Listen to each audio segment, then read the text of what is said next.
We want him for Crawford, but if he have in the future rematch with this guy, it will be amazing. Maybe whoever wins between Crawford and Vergil goes against Bohacek? Yeah. Yeah. No, Crawford, we have a thought about it, but Ortiz, we can support to have rematch like this. Yeah. Discussed it with Your Excellency, and if that's what Vergil wants, then that's what we're. Once the fight between Vergil Ortiz and Serhiy Bohacek was over, His Excellency Torki Alalshik and Oscar de la Hoya finally decided to set up a fight between Vergil and the clear champion, Terence Crawford. In the meantime, many people in the boxing industry are still arguing about this exciting fight and its controversial result.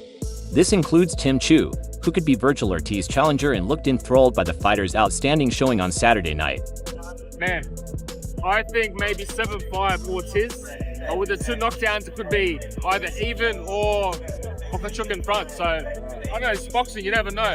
But man, that was a crowd pleaser for sure, you know, that was a cracker. After researching this statement, Tim Chu shared the view of many that this wasn't an easy win for Vergil Ortiz because he had to deal with many injuries, including the vicious knockdowns by Bohacek that, if successful, could have ended the fight right then and there. But Tim Chu saw how tough Vergil was, which led to a majority vote in his favor, and he once again voiced his desire to fight the young 26-year-old. Like Vergil, regardless of what happened. For sure, man. Regardless. He put on a hell of a show, you know? And this was his first proper fight at 154, you know? He really... Yes. That was his first 154. It's a different club at 154, you know?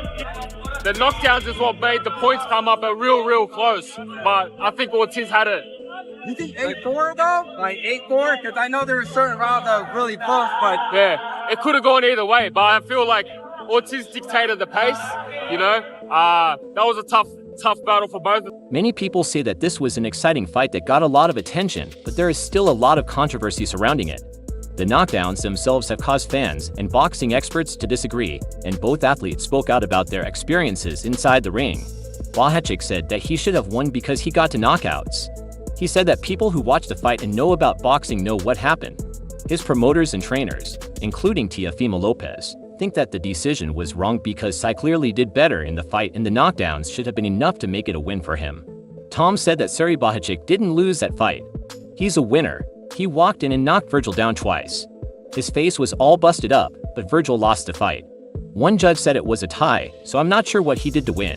Tom said that this choice seems to only be meant to make some people happy so that they can set up the matches they want by taking away a world champion's coveted title without a good reason. Tom said he doesn't think it's right.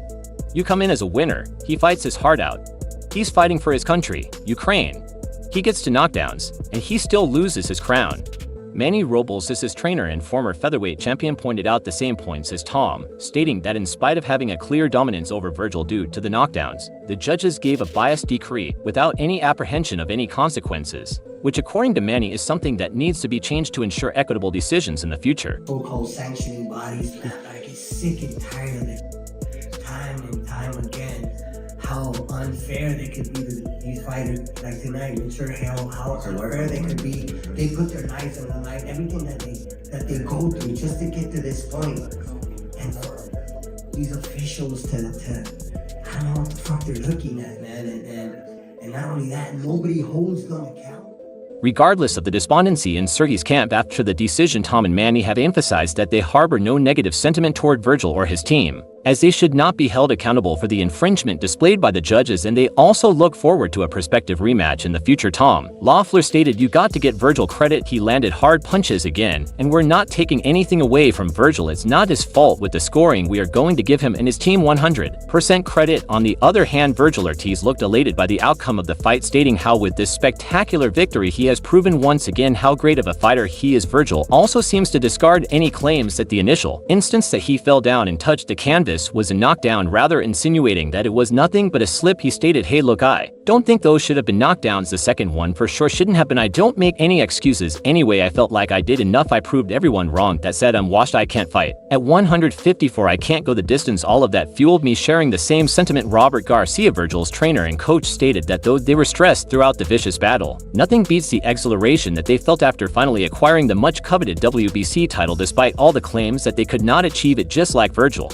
Robert also pointed out how one of the knockdowns was in fact nothing but a slip that should have been considered otherwise by the judges. It was also close, so you don't know what the judges have. So we had that little nerve, like, oh shit, I wonder what the judges have. But at the end they did the right thing. I truly believe those two knockdowns could have easily been declared on no knockdowns because one of them was clearly slip. He did touch him, so obviously they counted because it's just fair, that he did touch him, but clearly slipped, and it was not a knockdown. So that kind of also affected him the scorecard. Backing up Vergil and Robert's claim, Bernard Hopkins also released a statement where he explained how there were no real knockdowns throughout the match.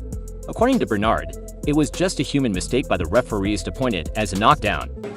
Even though we don't have instant replay, which I would love, when the audience can see, which they did show on the that it was a slip and not a knockdown. On the second one. The referee can't see everything. Yeah. Things happen. There's human error or just bad angle. Bernard stressed that despite the hiccups and discontentment, this was one of the best fights of the year, where the decision of a winner was extremely hard. He also weighed in on the option of a possible rematch in the future, especially given the galvanizing nature of this fight. This could be like a second, third fight. I think there will be with a fight like that with some would say controversy, and some close rounds. It was some very, very close rounds. Could have went to any guy. But to me, that was a fight where whoever you was rooting for, it was a fight that you could say was exciting. Nobody went to sleep. Entertaining the idea of a prospective rematch, just like Bernard suggested, His Excellency Turki Alalshik also reaffirmed this idea, stating that though their first priority is to organize a match between Vergil and Terence Crawford, they can still consider the possibility of arranging a rematch fight between Vergil and Bohacek. Turki stated, "We want him for Crawford, but if we have a future rematch with this guy, it will be amazing," while squashing any hopes fostered by Tim Chu about a chance to go against Vergil. Turki Alalshik stated that he will not entertain this as he is not quite delighted by this perspective, which might supposedly be because of Tim Chu and his team's lack of proper reaction, which Turki Alalshik also highlighted in his tweet from a few days back during the whole Canelo debacle. Turki stated, "I will not work with Tim Chu. He left him in his way. He doesn't understand," further supporting the claims made by His Excellency. Oscar de la Hoya stated that he has formally deliberated with Turki Alalshik about arranging a fight between Ortiz and Crawford as the main event of the next Riyadh season, and if that is something that the fighters desire, then it can be devised to take place next year with the consent and availability of both parties. Oscar stated, "I said it was going to be a fight of the year, and it was the fight of the year. We just talked the possibility with Your Excellency, and if that's what Vergil wants, then that's what we're going to give him," noticing the hype and contention involving this fight and the possible future bout with Crawford. Many people from the boxing community also presented their opinions about the outcome and the overall fight itself, including the much controversial Ryan Garcia, who appeared exasperated by the decision, calling it out to be unfair towards those who least deserved a draw based on his exceptional knockdowns. He tweeted he did not take that from the winner from Ukraine. Siri Bohacek won that or a draw, especially after how Ortiz was talking. Ryan also blasted Vergil, calling him out to be a pretender who claims to be unbeatable despite getting absolutely pummeled by the former Ukrainian champion who is nowhere near the level of Terence Crawford, whom Vergil wants to face. Ryan tweeted he got dropped twice and got hit with right hands that you can see coming. His face was messed up. Don't talk like you are someone that's unbeatable when this fight was close. Thinking the same as Ryan, Jeff Mayweather, a former featherweight champion of the world and a well-known trainer, stated that the result should have gone in Sir's favor, or at least should have ended with a draw, as the Ukrainian not only scored to marvelous knockdowns but also won more than 2 rounds. I thought that he won the fight because he had 2 knockdowns, and he won more than 2 rounds. Because if he won 2 rounds, the fight's a draw. He won more than 2 rounds. When asked about the upcoming fight between Vergil Ortiz and Terence Crawford, Jeff made it clear. Jeff clearly stated that neither of the two fighters, Vergil or Siri, has the adeptness to hold out against an eminent fighter like Bud, who no matter the resistance is a league of his own. I'm gonna be honest, I don't think neither one of those guys do anything with Terence Crawford.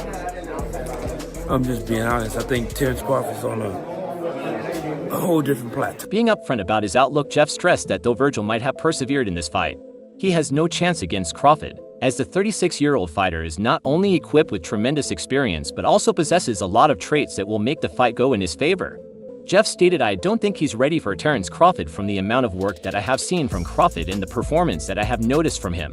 I just see that Crawford's a better fighter, and I think Crawford is on a totally different level. On the contrary, Caleb Plant, a well-known American professional fighter, stated that, though many might view this decision as partial and bigoted in the end, not all fights like these should be considered robberies based on performance in the final points.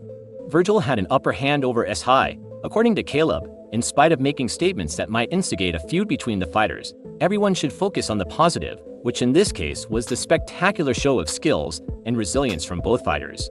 Caleb tweeted that close fights can't be called robberies and based off points, which is the only way a fight is scored unless a knockout.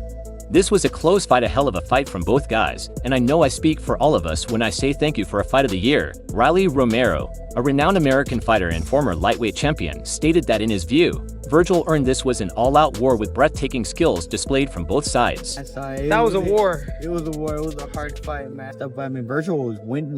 Vergil won. Vergil. The thing is, like, if you look at it like that, like Vergil was the more aggressive fighter. With a rather distinctive outlook on this fight, Kenneth Sims commented on how, in the end, this was a very close fight with very adjacent scores, so it did not matter to the fans who won as long as they got to witness an intoxicating bout involving their favorite fighters. Kenneth stated, "I think you should be happy no matter who won as long as the scores were close. Of course, Blachowicz team wanted to win, but I feel like, as a fan, as long as those numbers weren't ridiculous, then you should be happy that we got a great fight." Having somewhat of a close relationship with Bud, Kenneth joined in on the fallout of a fight between him and Vergil. According to Kenneth, though Vergil showed great prowess in his fight against Sir Bud, but is still the better fighter, and at 154 he can prove to be an aggressive competitor as he continues to make himself congenial in this class after his against Earl Madoff. Kenneth stated, "That's my big brother, so I will never go against him right no matter who it is. Ortiz is a great fighter, but I think Bud is the best fighter in the world right now, and I believe that after his first fight at 154 last week, when he gets comfortable there, it's going to go back to the same Terence Crawford that we've been seeing dominate everything and everybody." Another big name who watched this fight of the year was none other than Nonito Don, who is a Filipino-American boxer and is the oldest fighter in history to win a bantamweight world title. According to Nonito, this fight was not only very close, but the sheer skill set and the stubborn spirit that were displayed by both the fighters made it even more noteworthy and exciting to watch. It was a hell of a close fight, you know. Blachowicz threw a lot of punches, you know, he threw a lot of punches, and Verg, you know, dominated a lot of the rounds too, but it was a really close fight, could have gone either way, but that was a hell of a fight. Congratulations to Victor, you know, Vergil, you know, congratulations to Vergil. Verg did amazing, you know, he showed heart for a fight that got him for the first time over. You know, I'm proud of him. You know, he did an amazing. Congratulations to Robert Garcia and everybody else. That shit was amazing. But yeah, that was a good fight. Good. I mean, the guy was tough, man. Reflecting on the ongoing debate about the verdict, Nonito pointed out how these types of close decisions are based on the preferences that judges possess towards a particular fighting style or any other attributes displayed by the fighters that might pique their curiosity while giving his own biased take. Nonito stated that he picked Vergil in the end because of the virtue and potency, which might have been something that impressed the judges as well.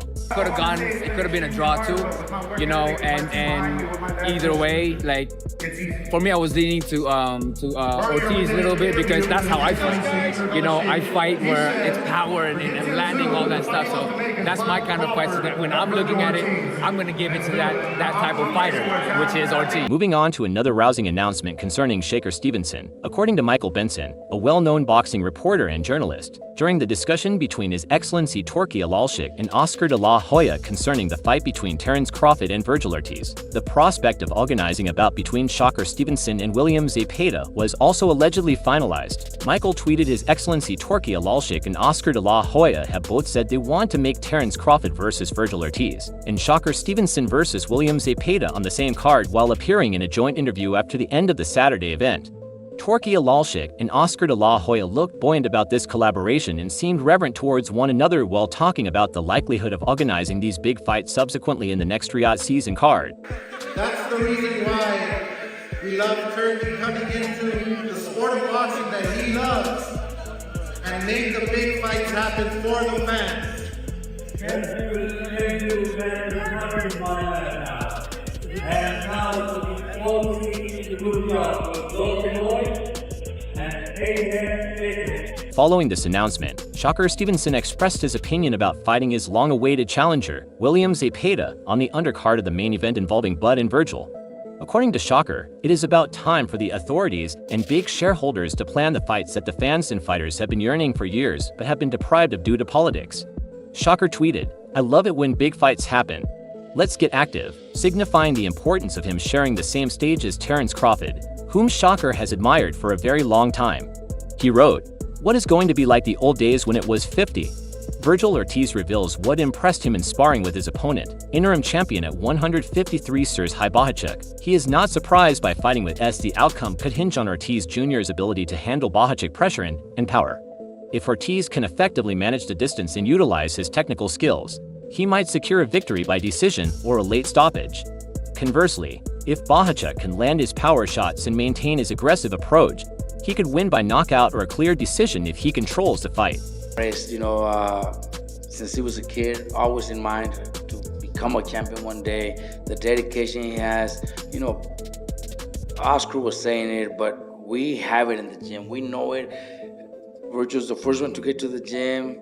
He trains like nobody else. You know, he's hungry he's ready to be a superstar. Not only hungry, he's ready.